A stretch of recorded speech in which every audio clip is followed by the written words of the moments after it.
তালের বড়া তো নানাভাবে করে দেখেছেন, এইবারে এইভাবে খেয়ে দেখুন কেমন লাগে।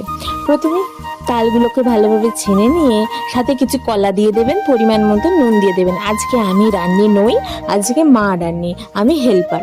তো একে একে মা এদিকে দিয়ে দিল নারকেল কোড়ানো, আমি সেগুলো মিক্স করছি। দিয়ে দিল পরিমাণ মতন ময়দা, এমনভাবে ময়দা দিতে হবে যাতে খুব শক্ত না হয়ে যায়।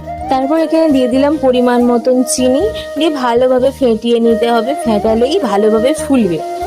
আপনারা আশা করি দেখে বুঝতেই পাচ্ছেন ব্যাটারের টেক্সচারটা ঠিক কেমন এসছে।